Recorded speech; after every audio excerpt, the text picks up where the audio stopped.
Have you ever completely screwed up your business and didn't know how to fix it? Well, Donnie Boivin did. He went from being a very successful corporate executive to really starting his own business and screwing it up at the beginning. So, this interview is part of our Best of the Freedom Nation podcast series. And you better just strap on for Donnie coming in. He is a trip and he is a former Marine. So, just expect all the cool things that'll happen as a result. All in you. Everything you're looking for, it's all in you. You gotta believe that it's all in you. Everything you're searching for, it's all in you. Hey, everybody, it's Jeff here once again with the Freedom Nation podcast. And we have another of our interview segments where we're really going to focus on someone that went from the cubicle warrior to successful businesses. And so today we've got Donnie on. Donnie, welcome to the show, my friend. Jeff, dude, our little pregame conversation, man, I'm actually stoked to hang out with you. I think this is going to be a hell of a conversation talking with you and sharing my story and all the crap that I've been through to get here, man. So it's awesome, man. I'm looking forward to it. Folks, if you don't like profanity, this ain't your show today. So we're just going to keep moving on. So Donnie, first off, man, tell us your story. How'd you get to where you're at today? Yeah, for sure. I love telling this, man. So I did 4 years in the Marine Corps, 20 years straight commission sales. So I've never actually had a salaried position. My last career was with an organization called Sandler Training. Yep. And supposedly I became one of the top sales trainers in the country. I'm not really sure what that means, other than I'm really good at flapping my gums in front of a room. And so Sandler's a franchise setup. And in my franchise, I picked up business partner. Well, I had no idea that you could do this thing called be an entrepreneur, start a business, anything until I was 40 years old.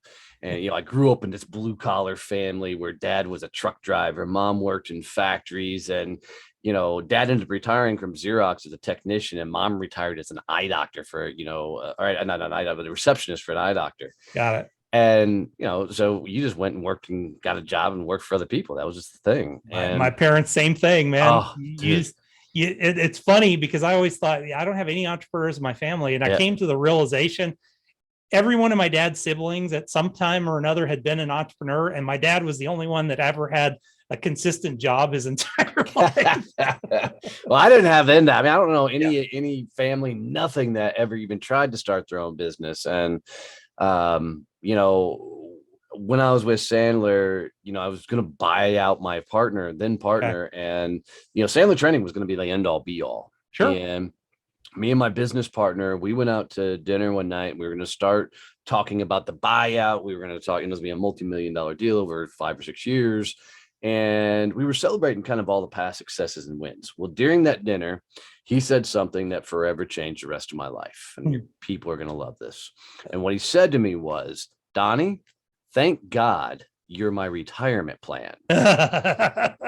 Now, he truly said this out of love. And in that moment, I took it out of love because he's still a great friend of mine. Yeah. And he was a huge mentor. He taught me a lot. I loved working for the guy, made him a lot of money over the years. And, it was just a shitty choice of words. Mm-hmm. Well, after that dinner, I went and sat in my truck and I'm like, dude, what the fuck are you doing? You are literally somebody else's retirement plan. And I looked over my life, man, and my whole life had been just a series of making everybody else wealthy. Yep.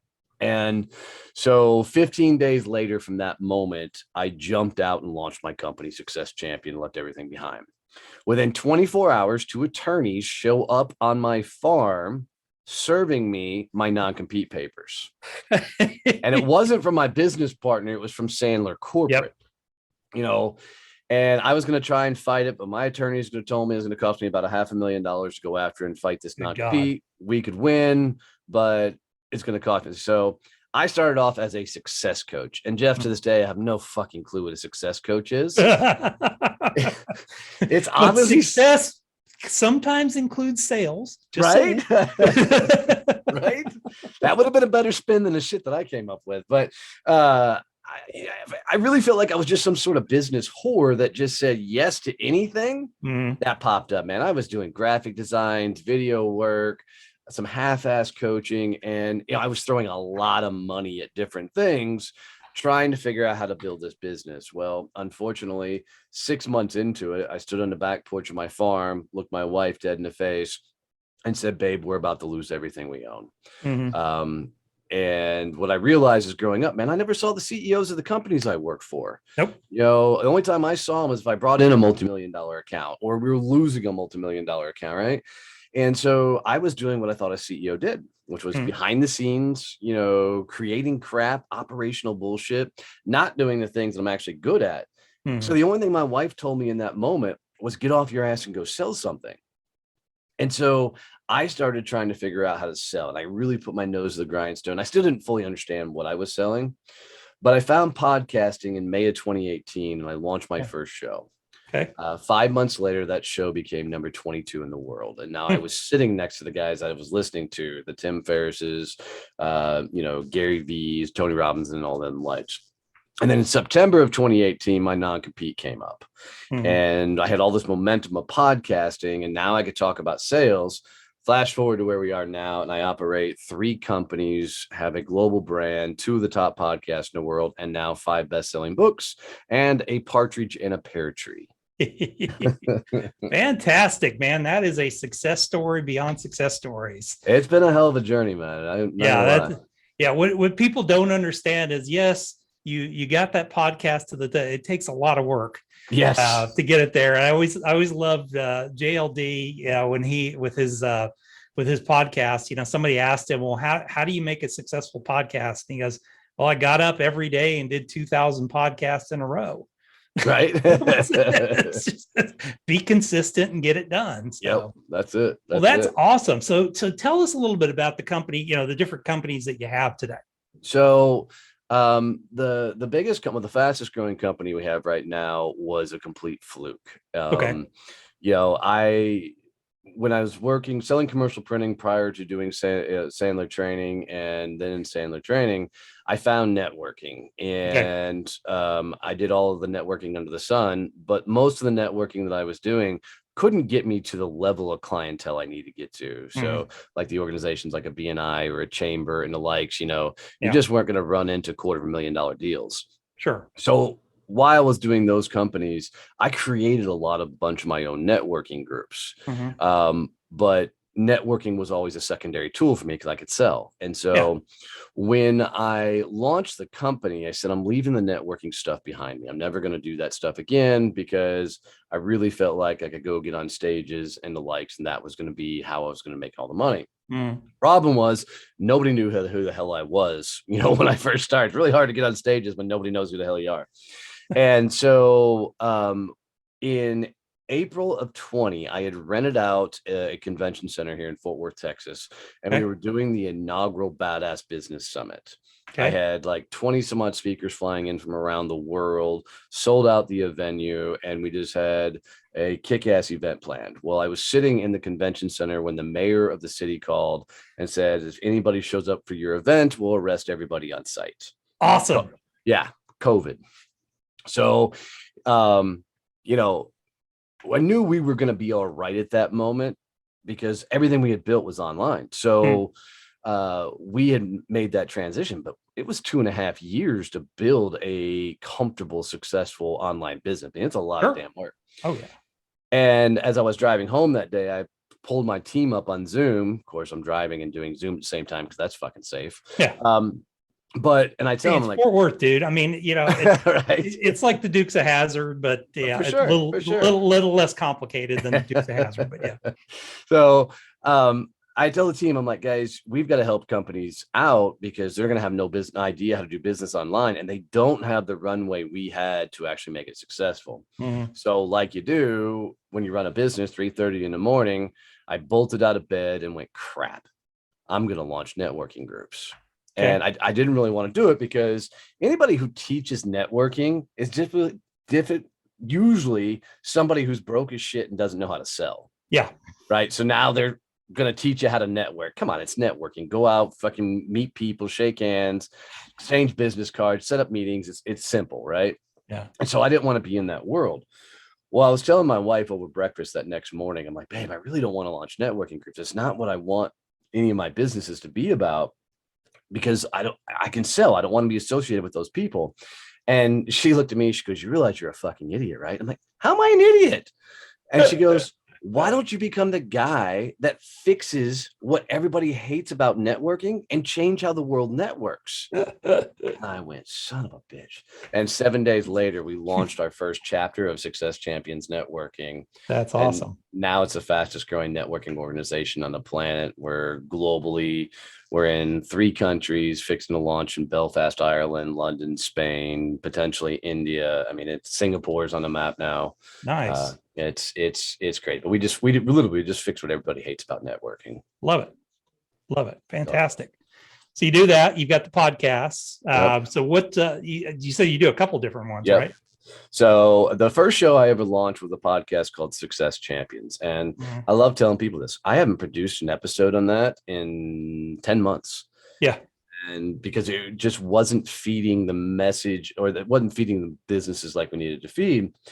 That show still gets 50,000 some odd downloads a month. And we haven't produced an episode for it, but it's because we work so hard to build that audience up and the following that people are still consuming 200 some odd shows. Sure. And the second show we launched in March of last year. We're getting ready to hit our 100th episode. Okay. And it's a top 200 podcast in 14 countries right now. Nice. And it continues to grow. And people always ask me, how the hell did you build the shows that big? And the only thing I can tell people is I became a fucking walking billboard. Yeah. And if I got your ear for 2 seconds, you knew I had a podcast. Yeah. And odds are I was grabbing your phone and subscribing you to the show. That is awesome. That is fantastic. Haven't tried that technique yet, but I'll show you a couple of fun, legitimate, scammy ways to build a really cool following, people that are just into you, your message, and what you do. That is awesome. That is fantastic. So you've got a book coming up, or I know you've got several books out, but you got one coming up now, right? Right. And since I've been able to talk the way I talk, we just launched this book. It's called Fuck to Focus. You can get it on Amazon, Audible, Kindle, everywhere you can get books. And, I wrote the book because as I was launching the business, man, it sure felt like everybody was saying that, start a business. It's going to be easy. Anybody can get to freedom, And so I bought into that philosophy, kind of hook, line, and sinker that, I should start a business. It's going to be easy. And I really thought it was going to. And I'm going to tell you, I spent 4 years in the Marine Corps, 20 years in straight commission sales, and nothing has been harder than building a business. Yeah. And as I was going through it, I really thought I was the only one fucking up. I thought, nobody can know how bad business really is. And so I was kind of making myself an island. And on a whim, I created a Facebook group because I had no entrepreneurs in my life. I had no business owners in my life. So I created a Facebook group just to bring people together that I hopefully could talk business without the, hey, just go get a job speech or, and those type of things. And so as I brought the group together, and I really thought it was going to be more of a kind of a pure group type thing, I started sharing some of my screw ups in lieu of trying to get advice. But people started asking me questions because I was sharing my screw ups. And I'm like, wait, they're asking me for advice and I'm telling them what I'm screwing up, and that kept happening. And so what I started realizing is everybody was screwing this shit up and nobody was getting it right. So I just kept sharing, my screw ups and everything I was doing wrong and some of the things I was figuring out, and more people kept coming. So as we finally found great success with the companies and had everything that we've built, I finally said, all right, look, I'm going to write a book that's going to share the dark, ugly side of building a business, but it's going to teach them all the things that they can do to not make it easier. I don't want to make it easier because it's the hard things you got to go through that really build your business, but allows you to get the structure so you can grow and scale your business. And, in the book, you get to hear the tough conversation I had with my wife about, almost losing everything. And that was the hardest thing I've ever written in my life, because that was a dark damn moment. And, the book you can read it within less than 2 hours. You can listen to it for less than 2 hours. It's written that you can just grab a chapter and read that chapter if that's the area you're struggling with your business, or you can use it as a, kind of a guidebook to the whole thing. And I got several calls to action that you can reach out to me and say, hey, I need help with this, but you can read the book and do it all yourself. Sure. And, there's no fluff. And people say that kind of stuff all the time, but I challenge people to just go read the reviews, because it's 83 pages all in and how to build, basically the business freedom. So yeah, it took me about 3 months to write it all. okay, And I've just been thrilled and stoked with how well it's actually taken off. And that's it's awesome. a international bestseller in United States, Canada, and the UK, and just continues to go, which is really fun to watch. That is awesome. That is awesome. Well, and I mean, I agree with you on that, on the training in life before you become an entrepreneur. And I mean, I've said it more than once. The best training I had for being an entrepreneur was Ranger School and 5 years as a field ranger. Right. Army. Yeah. It's like there's so many times it's like, okay, the only solution I've got is just put my head down and put one foot in front of the other. Eventually I'll get there. So I mean, I'll attribute to it's the best sales school in the world is being a bartender. Yeah. I mean, you get to handle people at their best and worst and in the same night, so it's the best training ground in the world just for dealing with people. That's awesome. That's awesome. So what's new after the book? So horizon. We've got the Badass Business Summit coming up September 22nd through the 24th here in Fort Worth, Texas. We've got 17 speakers coming in. We've rented out the entire hotel. So everybody at the hotel will be attending the summit. Nice. And it's in our conferences, people always say are the best in the world, and mainly because the speakers aren't untouchable. They'll be sitting in the crowd, with you right alongside. We are known for giving speakers their first shot. So some of these speakers are some of the biggest names in the game. Some of them, this will be the first time they ever step foot on stage, because nobody gave me a fucking shot when I was, coming up. So I'm going to give everybody else a shot. And that's awesome. The networking, and this isn't a pitch fest type conference. You're going to actually work on you and your business, and in there, you're not going to walk away with just tons of notes that you get back and you're like, the hell does that note mean? Yeah. You're going to actually work on your business. I'm really going to think about this, and I'll probably maybe put this in place. Yeah. Right. And then you'll find your notes 8 months later and I don't even remember what I wrote. Yeah. This makes no sense to me. So we designed it so there's a crap ton of, networking, and that you'll be actually able to work specifically on your business and have the tangible tactical things moving in your business before you leave the conference. That's fantastic.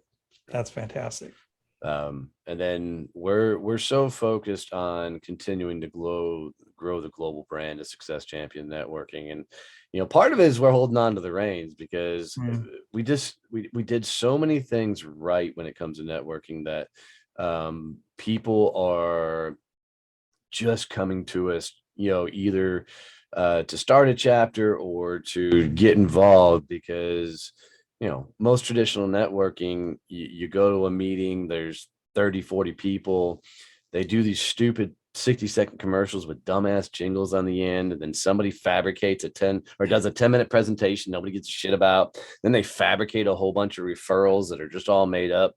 And that style of networking hasn't changed since the 80s. And so we just came in and kicked it up a notch. And man, you walk into one of our groups and you're going to be introduced to people quickly, and we're going to open doors fast, because we just believe that, if I can get you to the exact person you need to get to, that's going to open up a shit ton of doors for you, universe is going to take care of my ass. This isn't no giver's game bullshit. We're going to make sure it happens. And Canada is growing extremely fast for us right now, which is really fun to hold on to. And we just, when you truly pour into people, freaking the universe just takes care of you. And I always call it the karma bank. You just keep making deposits into the karma bank, and eventually you get to take something out. 100%. We just, so many people are selling bullshit courses or these guru messages and doing Mm. all this stuff. And I just want to cut through all the BS and say, look, don't listen to half the crap that's out there. Yeah. If there is a Lamborghini in the Yeah. commercial, yeah, okay, yeah, I can go rent a Lamborghini and take a picture in front of it. Right. But I'm going to tell everybody, I'm very successful at what I do. I drive a 12-year-old Ford F-150 pickup, and I'm totally happy with it.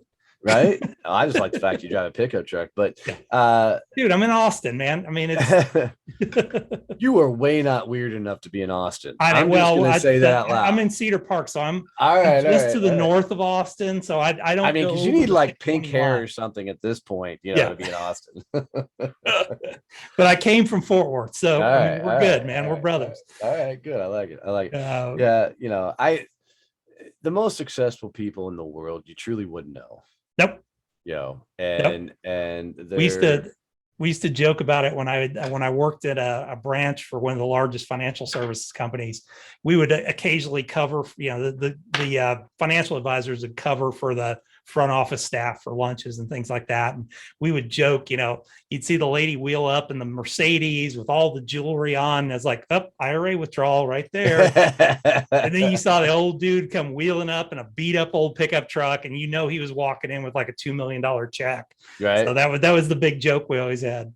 Well, I know I was buying a truck one time, and I'm sitting in a dealership and sitting with the sales guy who happened to be a buddy of mine. And it was so funny watching the sales guys nitpick of who they were going out of the lot on. They're like, dude's coming in this jacked up 4x4 truck with super mud swampers tires.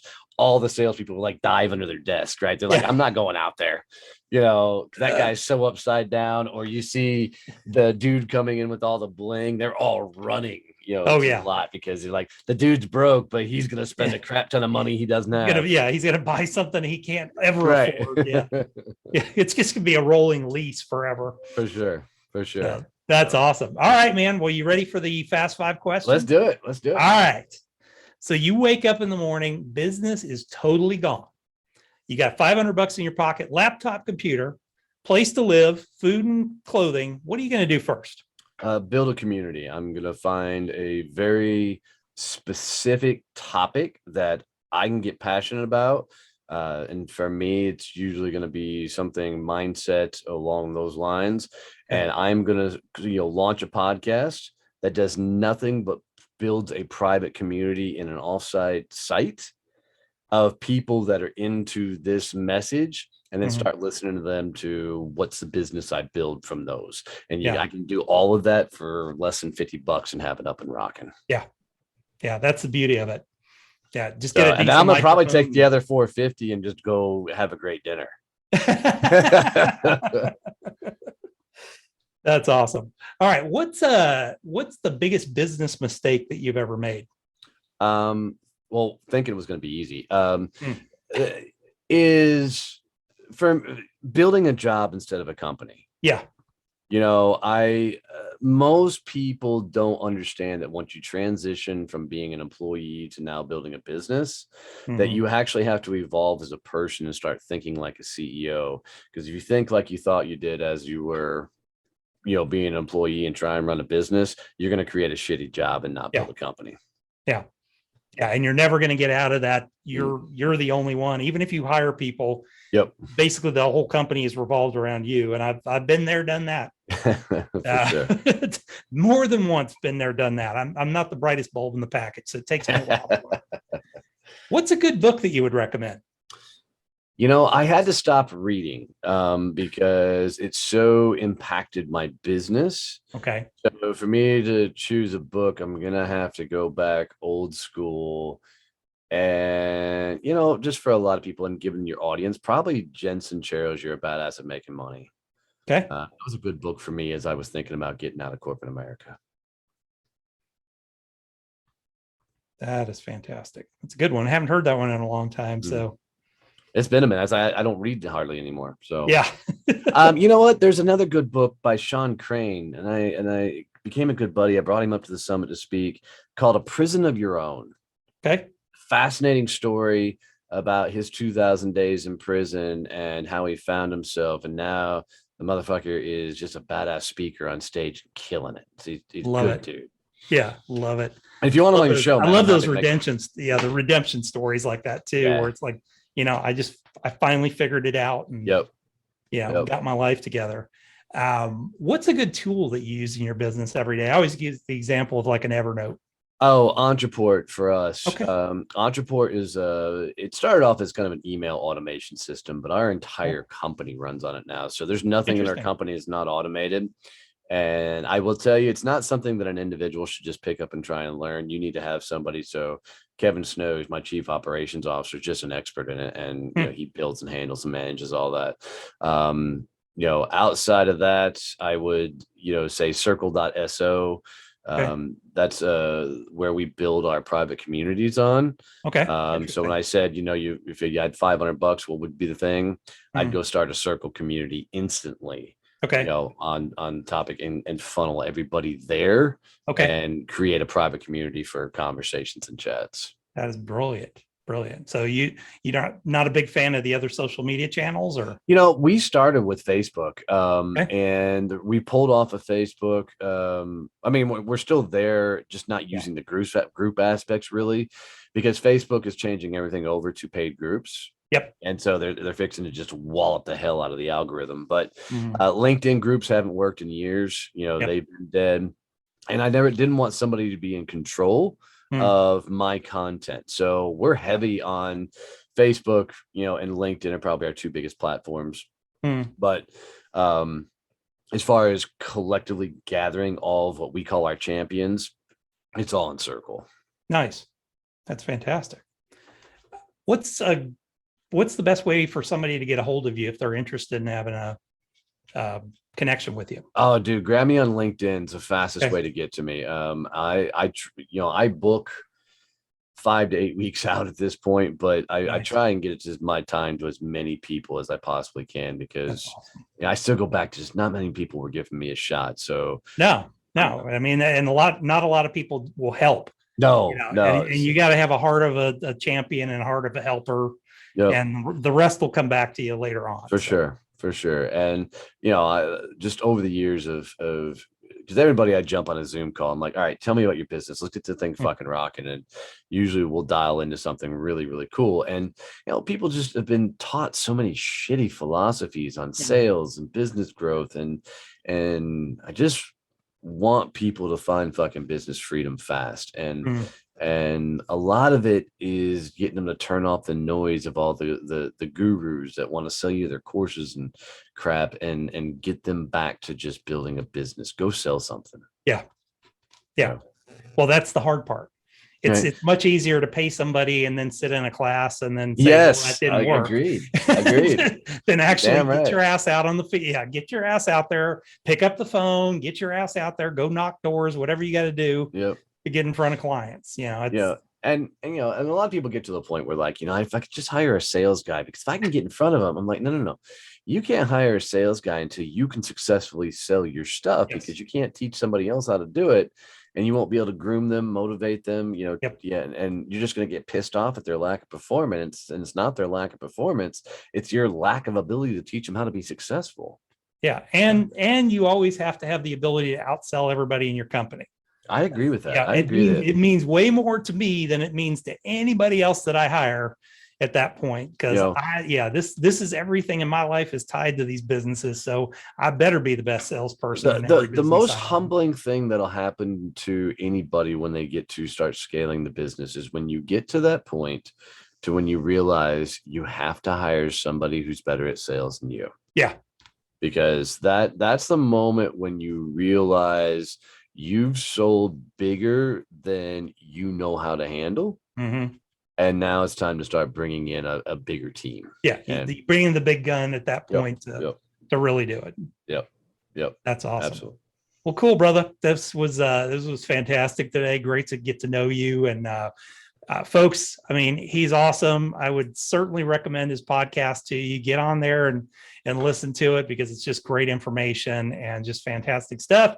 And pick up the new book, because it is awesome. That'll be included in our show notes page so that y'all can find it. once again, we're here every week. Oh, hey, Monday, before you Wednesday, cut and me off, let Friday. me do you one quick fun Dive in, thing. brother. Guys, if you got any value out of this conversation with me and Jeff, man, this was a fun conversation, got dialed. If you got any value out of it, do Jeff the biggest favor and share this out with one other person that needs to hear his knowledge, his tips, his tricks. I can tell you, growing a show, one of the hardest things to do is growing your audience. So help him out by sharing this show with just one person that you think would get value from all the guests and the content he puts out every day. It'd mean a lot to him. Awesome. Thank you, Donnie, man. Absolutely. I appreciate it. Folks, we will see you back here next time, and y'all have a great day.